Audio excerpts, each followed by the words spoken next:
바로 시작하겠습니다. 먼저 리버풀과 첼시의 경기를 분석해 보도록 하겠습니다. 잉글랜드 1부 9위의 리버풀입니다. 울브스에게 1대0으로 승리를 거두고 FA컵에서 나름 분위기 반전에 성공했습니다. 다만 1차전에서 승부를 내지 못하고 2차전까지 가서야 승부를 낼 수 있었던 자체가 문제인데 챔스 진출을 위해 꼭 잡아내야 할 첼시와의 승부를 앞두고 체력적인 부담을 져야 했기 때문이죠. 일단 로테이션을 꽤 돌린 모습이긴 하나 중원의 구성이 올 시즌 리버풀의 문제라는 것을 모르는 사람들은 없습니다. 중원의 티아고, 핸더슨, 파비뉴 조합은 늘 기동성 문제에 시달리고 있어 상대의 역습 공간을 번번이 내주고 있는 상태입니다. 엘리엇에 대한 클럽의 신뢰도 이제는 거둬야 할 때로 보이는데 엘리엇이 민첩한 스타일은 아니라 클럽 감독이 요구하는 압박 전술에 걸맞는 선수라고 보기는 어렵기 때문입니다. 첼시도 중원에 상당한 공백을 지니고 있긴 하지만 리버풀의 우세를 쉽게 생각하기는 어려운 이유입니다. 최근에는 알리송도 실수가 잦아지는 등 수비 과부하로 인한 실수로 허용하는 불필요한 실점도 많아지고 있는 상태이죠. 이 와중에 리버풀은 라인을 올리는 특유의 전술을 고집하고 있어 라인을 내리고 보수적으로 접근해야 한다는 비판 의견을 묵살하는 듯한 모습을 보여주고 있습니다. 결장자는 아르투르, 반다이크, 조타, 디아스, 피르미누, 누네스 선수가 결장할 것으로 보입니다. 잉글랜드 1부 10위의 첼시입니다. 팰리스를 1대0으로 잡아내면서 겨우 분위기 반전에 성공하는 모습이었습니다. 지난 경기에서는 새로 영입된 선수들이 투입되면서 새로운 피를 수혈했는데 바디아실이 데뷔전을 치렀고 그동안 출전 기회가 적었던 갤러거도 3선 메짤러로 나오는 등 많은 변화를 가져갔죠. 포터 감독은 첼시 부임 이후 중원 빌드업에 매우 신경을 쓰고 있는 상황입니다. 때문에 지난 경기에서 갤러거가 보여준 활약은 상당히 놀라웠는데요. 조르지뉴의 수비 리스크를 지우기 위해 활동량을 넓게 가져갔고 볼 운반과 전진 패스 능력도 상당히 인상적이었습니다. 갤러거를 리버풀전에서 투입해 활동량과 기동력을 더하는 방식으로 기동성이 떨어지는 리버풀의 중원을 상대로 우세한 모습을 보여줄 수도 있을 것이죠. 펠릭스가 퇴장으로 한 달간 리그에서 볼 수 없는 상황이고 무드릭의 데뷔전이 이번 경기가 될지도 알 수 없는 상황이지만 갤러거의 활약으로 더 쉽게 공을 전진시킬 수 있었다는 점은 긍정적인 대목일 것입니다. 갤러거가 종횡무진 뛰어다니면서 압박을 분산시키자 조르지뉴도 힘을 받는 모습이었고 풀백으로 나온 찰로바도 전진성을 보장받을 수 있게 되었습니다. 다만 여전히 왼쪽 측면에서 불안한 수비력을 보여주고 있어 상대 공격수인 살라를 잘 제어할 수 있을지는 미지수이긴 하나 살라도 집중 견제로 인해 올 시즌 폼이 좋지 못한 상황임에는 분명합니다. 결장자는 치루엘, 캉테, 제임스, 포파나, 맨디, 폴리식, 스털링, 자카리아, 펠릭스 선수가 결장할 것으로 보입니다. 클롭 감독이 가지고 있는 스쿼드는 클롭 감독이 요구하는 전술을 수행하기에는 노쇠화와 에너지 레벨 저하가 심각해진 상태입니다. 지난 경기 갤러거의 활약상으로 첼시가 중원에서 실마리를 잡을 수 있고 중앙에서 우위를 점한다면 풀백들이 전진성을 보장받고 공격적으로도 좋은 모습을 보여줄 수 있습니다. 첼시 승리 예상합니다.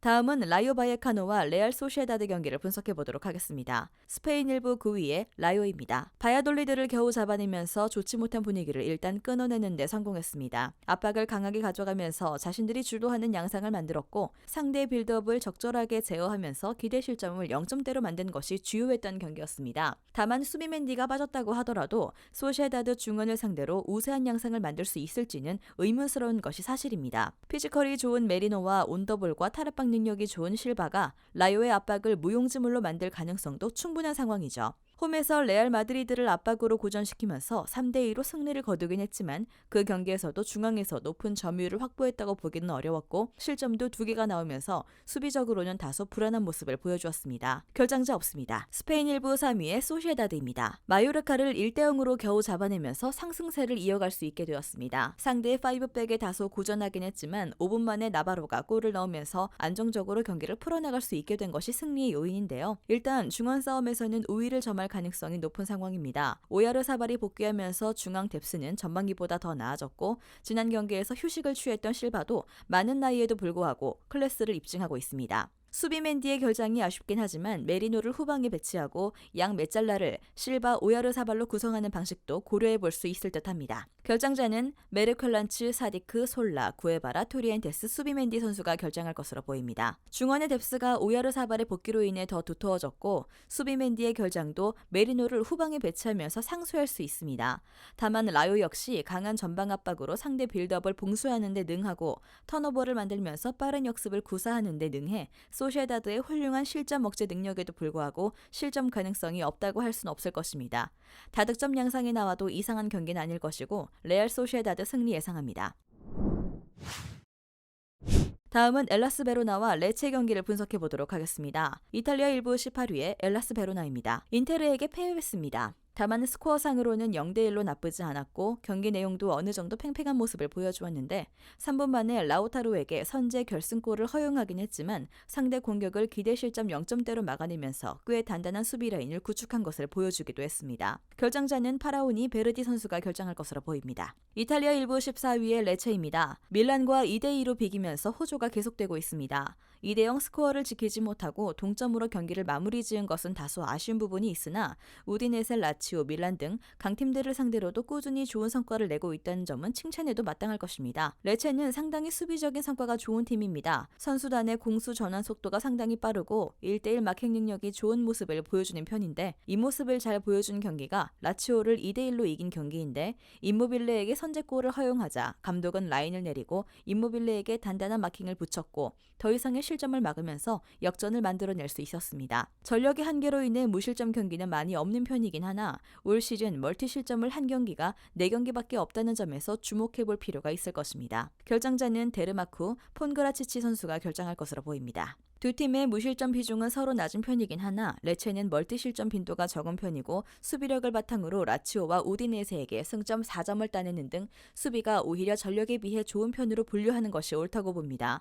다만 베로나도 최근 실점 빈도가 상당히 줄었고 인테르를 상대로도 기대 실점을 0점대로 만드는 등 공격적인 정확성과는 별개로 버티는 힘이 꽤 늘었습니다. 2.5 언더를 1순위로 삼아도 무방할 것입니다. 레체 승리 예상합니다. 영상에서 알려드리는 내용들은 모두 1차 분석 내용들이며 2차 분석과 최종 조합픽은 영상 하단 고정 댓글 링크로 문의 주시면 안내 도와드리도록 하겠습니다. 시청해주셔서 감사합니다. 아직도 혼자 분석하고 계신가요? 이슬TV 스포츠 정보방에서는 실시간 스포츠 커넥션을 통한 소통하는 관리 시스템으로 확실한 수익을 전해드리고 있습니다. 정보방 입장 조건은 없으며 일반인들은 쉽게 접할 수 없는 배당 흐름 분석, 모든 경기 라인업과 결장자, 마지막으로 분석 모델링을 통한 최종 조합픽까지 무료로 제공해드리고 있습니다. 물론 마음에 안 들면 둘러보시고 나가셔도 됩니다. 혼자 하면 단기간으로 수익을 볼 수도 있겠지만 함께하면 장기간으로 꾸준한 수익이 가능합니다. 정보방 무료 참여하시고 꾸준한 수익을 원하시는 분들은 영상 고정 댓글 링크로 문의 주시면 안내 도와드리겠습니다. 늦지 않았습니다. 함께 합시다.